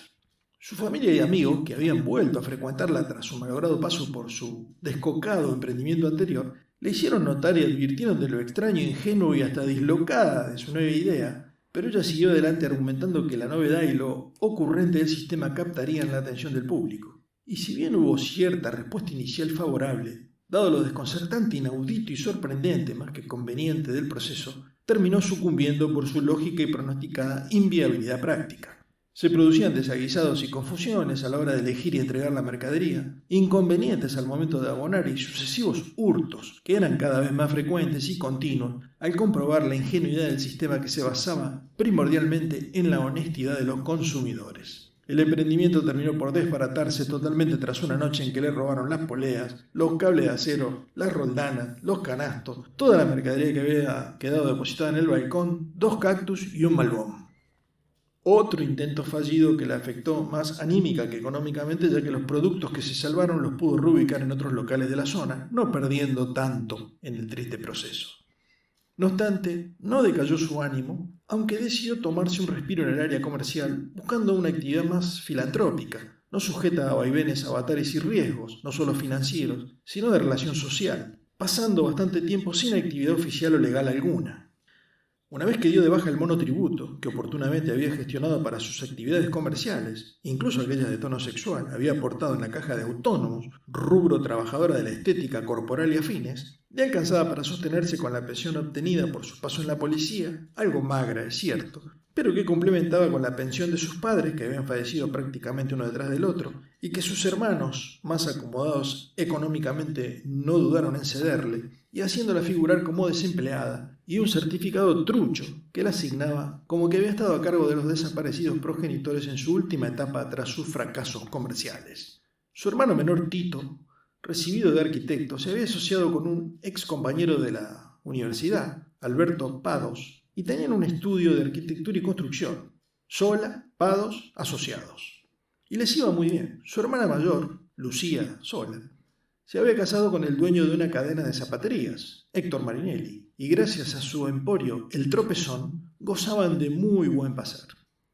Así fue que Mabel tomó un curso de lengua de señas en UPSAFE, Universidad Popular de Santa Fe, en la calle San Luis al 2200, para la comunicación con personas sordas, y ya recibida, orientó su vocación asistencialista y solidaria, ad honorem, cabe destacar, hacia instituciones de apoyo a ciudadanos con capacidad auditiva disminuida. Pasó a desempeñarse entonces en ese rubro que la colmaba en el sentido proteccionista, sensible y compasivo que había descubierto en su personalidad, sintiéndose útil y satisfecha de poder ayudar y ser sostén de personas con dicha problemática. Al fin encontraba una actividad lejos de intereses mundanos, tanto políticos como comerciales, así como los concupiscentes corporales, dejando atrás su lasciva etapa. Casi un año se dedicó a tan noble fin hasta que, desgraciadamente, y como suele decirse, donde hubo fuego cenizas quedan, no pudo reprimir sus deseos e instintos más bajos, postergados mas nunca anulados, teniendo un ardiente y vehementemente apasionado encuentro carnal con un joven hipoacúsico, atlético y muy bien parecido, con quien ya habían surgido insinuaciones y ciertos escarceos previos, intrépidamente también podía agregarse, ya que se produjo en la biblioteca del Instituto para Sordos los sonidos del silencio, siendo sorprendido por personal del establecimiento en pleno acto con todas las consecuencias imaginables. Para colmo, ya fuera por su nerviosismo y el momento álgido en que fueron descubiertos, Mabel trató de explicar la situación confundiendo el lenguaje de señas. Cabe señalar que todos los empleados del instituto también eran sordos, que el atribulado joven, un tal José Alberto Trombón, entendió como acusaciones que le asignaban toda la responsabilidad y mensajes injuriantemente acusativos, sintiéndose depresivamente abyecto, culpablemente ruin y abusivamente soez, además de engañado y traicionado. Esto lo llevó esa misma noche a tomar la drástica decisión de quitarse la vida colgándose de una viga de su cuarto con el cable de su audífono, inservible, por otra parte, ya que su sordera era irreversible.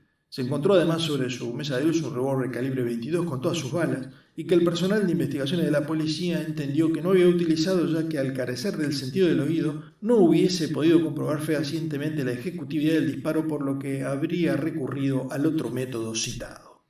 Mabel no fue acusada y ni siquiera imputada por el hecho por falta de mérito, pruebas y evidencias, aunque se la conminó a dejar de ejercer la noble profesión que por culpa de sus incontrolables apetencias lujuriosas quedaba trunca y arruinada. Otra decepción, otra desilusión se sumaba a su historial, y siempre con la tristeza, y esta vez con una tragedia a cuestas, que a pesar de los apoyos y alientos de sus familiares y amigos, no podía dejar de atribuirse, sintiéndose por varios meses culpable, desgraciada y abatida. Además del sufrimiento emocional, también padeció problemas físicos provocados por su última actividad. Tan responsablemente se había propuesto cumplir con sus deberes que permanentemente estaba practicando con sus manos el lenguaje aprendido, por lo que sufrió de dolorosos calambres en sus dedos y músculos de sus extremidades superiores, lo cual derivó en una prematura artritis que la aquejaría para siempre.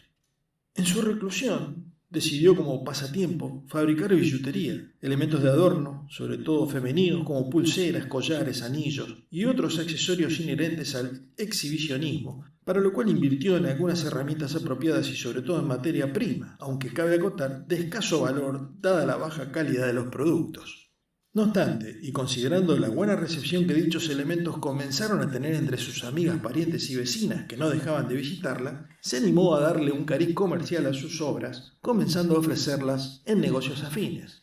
De esta manera salió de su letargo y su desconsolado duelo, encontrando un nuevo emprendimiento al cual se volcó, como era su característica, con toda su energía y pasión. Sin embargo, en sus intentos recibía mayormente negativas y muy pocas ventas, por lo que trató directamente con el menudeo, recurriendo a la venta puerta a puerta, con lo que incansablemente se la veía recorrer las calles rosarinas por los diversos barrios, indiferente a los rigores climáticos, caminando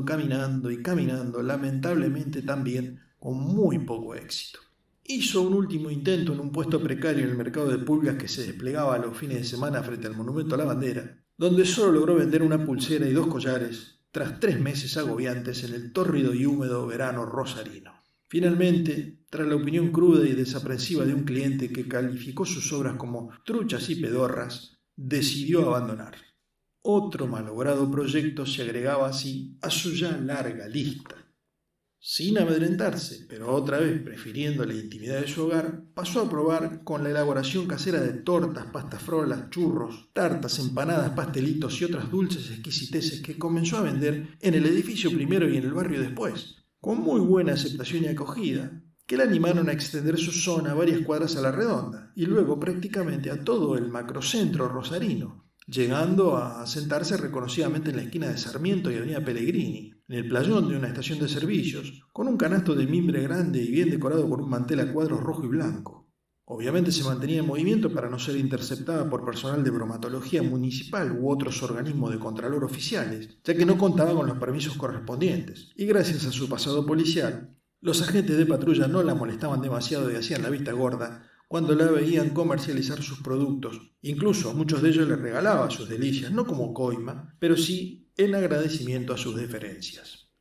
Por fin había encontrado una salida laboral que la satisfacía, y si bien culminaba sus jornadas extenuada por las largas caminatas cargando con su ya característico y reconocido canasto, se sentía plena y fue una etapa feliz de su vida. Cabe acotar que esto le provocó la expansión de sus problemas artríticos a las extremidades inferiores, con consecuencias dolorosamente sensibles. Tan bien le iba y tan bien se la veía que sus vecinos, y ni qué decir sus parientes, la ayudaban, colaborando con la elaboración de especialidades de cada uno, que ella agregaba a su ya amplia gama de productos. Se mantuvo así largos meses hasta que, en una oportunidad en que trasladada hasta el Parque Independencia una tarde de domingo en que jugaba el primer equipo de Newell's Old Boys, ataviada con la camiseta de los colores rojo y negro más el gorro y la bufanda haciendo juego, dado que era una tarde de muchísimo frío en la ciudad, se puso a vender su material entre los que había un stock de empanadas turcas rellenas con crema pastelera que le había acercado una vecina del segundo piso A de su edificio, a quien, cabe destacar, Mabel le tenía cierto recelo, ya que era reconocida como muy envidiosa y mala entraña, pero en esa oportunidad no se animó a negarle a venderle sus empanadas, dicho sea de paso, muy solicitadas en ese ámbito deportivo. Desgraciadamente, lo esperado y temido sucedió. Hubo una intoxicación masiva con salmonela presente en las citadas empanadas turcas entre los hinchas que prontamente identificaron el producto contaminado, aunque gracias a todo el camuflaje que portaba no se pudo identificar a la señalada y apuntada vendedora, por lo que Mabel zafó de consecuencias que hubiesen podido ser graves. No obstante, y por temor a su individualización, dado que se habían acentuado los controles a los vendedores ambulantes por parte de los organismos correspondientes, incluso de la policía, pero sobre todo por parte de la Guardia Urbana Municipal, Mabel tuvo que desistir de continuar con su actividad, esperando, rogando casi podría decirse, que nadie la denunciase y terminase acusada y en problemas. La gestión trunca la llevó a aquietarse en el sentido comercial, decidiendo mantenerse con sus ahorros en lo que podría catalogarse como un periodo sabático. Los años también habían hecho mella no solo en su físico algo desgastado y descuidado, tras una vida algo alocada, aunque salvo la artritis que le dejó su experiencia con el lenguaje de señas y sus interminables caminatas, no sufría de enfermedades graves, sino de su personalidad y su carácter. Ya no era la de otros tiempos. Sus impulsos carnales habían menguado bastante, aunque muy solapada y disimuladamente a veces recibía a algunos vecinos, todos casados y hastiados de la rutinaria vida sexual con sus esposas, que recordando el pasado de Mabel en su periodo efervescente en las artes amatorias, la buscaban para reencontrar atractivos y estímulos como solo ella podía brindar, por lo que su costado libidinoso también hallaba satisfacción, si bien cada vez menos activa y cada vez más esporádicamente. En los siguientes años alternó diversos quehaceres, incursionando en actividades inesperadas, algunas inverosímiles, otras que no coincidían a priori con su idiosincrasia, y que sus familiares y amigos, testigos atribulados y a veces estupefactos, no entendían ni se explicaban. Fue empleada administrativa en una clínica de odontología, donde duró hasta que la descubrieron recibiendo sexo oral de parte de uno de los pacientes en un cuarto privado de la institución, corroborándose que tal práctica había sido habitual durante meses, a lo que algunos de los involucrados refirieron que ella les había informado que dichas acciones eran parte de los tratamientos odontológicos y que contribuían a la salud bucodental y sobre todo a la verificación del buen estado de la lengua y sus músculos asociados. Por supuesto la echaron, sin indemnización y sin mayores consideraciones, y ni siquiera denuncias o explicaciones, y mucho menos por escrito, para evitar la trascendencia y el consecuente desprestigio de la institución si tales actos se hubiesen tomado a todo público. Intentó trabajar como gestora para todo tipo de trámites, pero especialmente los relacionados con automotores, compra-venta de vehículos usados, inscripciones, patentamientos y operaciones en los registros correspondientes. Pero al sucederse inconvenientes como incongruencias administrativas, formularios mal confeccionados, errores en la asignación de dominios, sellados no cobrados o mal designados, pérdida de estampallados y hasta equivocaciones en los trámites como el entrevero de nombres asentados en expedientes no coincidentes, entre otros muchos, le fue prohibida la intervención en dichos asuntos y procedimientos y tuvo que recurrir al estudio de su hermano Tito, que paciente y resignadamente puso a disposición de los afectados el staff administrativo de su empresa para arreglar los desaguisados producidos, salvando a su hermana de la iracundia de muchos de los perjudicados que pretendían desde resarcimientos económicos y acciones legales hasta romperle el culo a patadas como efusivamente sugirieron varios. Sus hermanos comprendieron que su mente ya no funcionaba como antaño. Tantas decepciones, frustraciones y desilusiones evidentemente la habían afectado. Y además, al igual que Lucía, la mayor, ya formaban parte de la llamada tercera edad, por lo que no la dejaron involucrarse más en temas comerciales y mucho menos en relaciones que implicasen o conllevasen posibles o probables consecuencias legales o incluso riesgosas para su salud.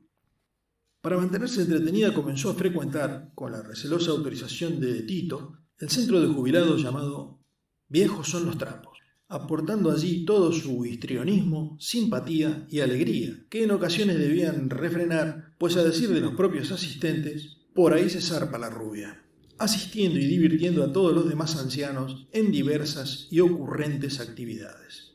Parecía que había encontrado el lugar adecuado para ella, se la veía feliz y todos la querían, hasta que ya pasado el tiempo sin inconvenientes aparentes y de hecho ninguna notificación para la familia, en una de las clases de folclore que se daban 2 veces por semana, más para ejercitación de los vetustos cuerpos que para realmente aprender o armonizar alguna danza autóctona, en un episodio que nunca fue bien explicado, Mabel se desbocó, como suele decirse, y comenzó a bailar y saltar desenfrenadamente, sin mucho ritmo ni consonancia, cabe destacar, ya que varias de las asistentes atestiguaron que bailaba tipo carnavalito cuando en realidad se escuchaba la lunita tucumana ejecutada por los chachaleros, y sin que la profesora pudiera intervenir para sofrenarla, provocando un revuelo y atropellamientos que dentro de la confusión terminó con 2 ancianas con fractura de cadera, varias con rotura de ligamentos de rodilla y un señor muy mayor, el único hombre que asistía a esas clases, los papeles masculinos las desempeñaban mayormente las otras viejas, sufrió un preinfarto y una elevación brusca de su presión arterial. También por testigo, pero más que nada por las evidencias encontradas, cigarritos armados, papel y hierba en la cartera de Mabel, se supo que la susodicha se había bandeado en la consumición de porro, hecho que entonces se supo sucedía muy a menudo en el local cuando los viejos quedaban sin vigilancia, y hasta muchos confesaron haber probado los cigarritos de doña Mabel, porque los ponía recontentos, entre ellos la inspectora representante del PAMI, por lo que el tema no tuvo repercusiones en dicha institución, a la que estaban afiliados la mayoría de los ancianos y en niveles superiores. Sus familiares alarmados y espantados descubrieron que Mabel cultivaba plantas de cannabis en el balcón de su departamento y hasta en el placar de su dormitorio, en el baño, en las alacenas de la cocina y en macetas esparcidas por el pequeño living comedor con el aporte de lámparas de luz ultravioleta, y al ir a comprobar descubrieron que el recinto parecía una selva tipo Avatar, más que un jardín inocente en una vecindad corriente. De ahí dedujeron como ciertas las denuncias de varios vecinos sobre el olor raro y nauseabundo que surgía del departamento de la susodicha. Obviamente, a partir de los acontecimientos que se mantuvieron acallados y sin difusión, dado lo delicado de la situación de los gerontes, Mabel fue invitada a dejar de concurrir al centro para vergüenza y escarnio del pobre Tito que tuvo que poner la cara y hasta algunos pesos como contribución para que las cosas no pasaran a mayores. Mabel fue recluida y conminada a permanecer en su departamento, ya liberado del planterío oloroso con las correspondientes cagadas a pedo, si se permite la expresión, por parte de sus familiares, bajo amenaza de internarla en alguna institución psiquiátrica o de salud, a decir de sus hermanos, a ver si te dejas de rompernos las pelotas y te quedás en los cajones. Mabel entonces se quedó encerrada, aislada, lo cual no le hacía nada bien. No era mujer para quedarse tejiendo escarpines, mirando tele y tampoco enganchaba con el tema de la tecnología. Así que era como querer enjaular a un gorrión. Y como era de esperarse, apenas pudo y le aflojaron un poco el control, voló. Aunque salió para el lado que nadie esperaba o imaginaba. A todo esto los años pasaban y como todo en la vida es dinámico, también cambiaron las sociedades, las ideologías, los valores y los paradigmas, con nuevas ideas progresistas, osadas, avanzadas e impensadas en otros tiempos. Por ejemplo, todo lo que se llamó la onda verde, ecologista y fundamentalmente feminista, con las banderas del aborto libre, la perspectiva de igualdad de género, la defensa e inclusión de grupos minoritarios como homosexuales, travestis, no binarios, transexuales y queer, todos agrupados en la agrupación identificada con las siglas LGBTQ+, y hasta la intención de la introducción del insólito llamado lenguaje inclusivo, con cada vez más reclamos, conquistas y reivindicaciones oficiales y legales. Mabel, que a pesar de su edad, de los repetidos fracasos y desencantos y las advertencias y amenazas de su familia, no había perdido su espíritu rebelde y su actitud siempre contestataria, luchadora por la defensa de los derechos humanos, sobre todo de los más débiles, abrazando inopinadamente las causas extremas, a veces perdidas, y sin importarle mucho si eran justas o lógicas, no dudó, y con astucia y sigilo se las ideó para acercarse a dichas agrupaciones y comenzar a formar parte activa de las acciones. Adaptada a las exigencias de los nuevos valores de esos grupos, cambió sus atavíos, pasando a usar ropas de colores chillones, profusa billutería al estilo hippie de los 60, con collares, pulseras y anillos que le habían quedado de aquel periodo en que vendía tales baratijas. Se tiñó el pelo de rojo bordós furioso y comenzó a asistir a debates, reuniones, marchas, acampes que la retrotraían a sus jóvenes años combativos de la secundaria y la universidad, insuflándole nuevos aires entusiastas que creía haber perdido.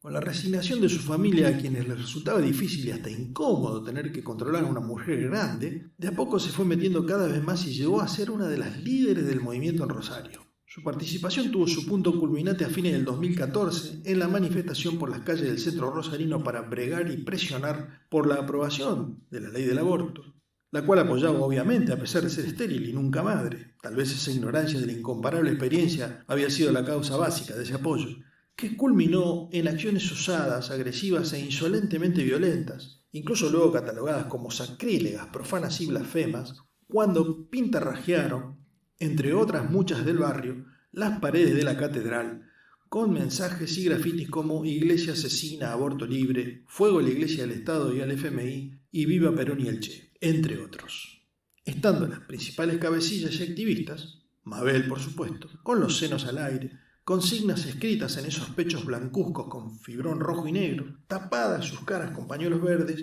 y utilizando para la escritura excremento humano, que varias de ellas, Mabel por supuesto, produjeron y juntaron en los palieres de varios edificios de la zona. Para colmo, por tratarse de una mujer ya grande y de buen comer, había engordado bastante en esos años, las deposiciones de Mabel eran abundantes, copiosas y hasta exuberantes, por lo que fue una de las mayores aportantes.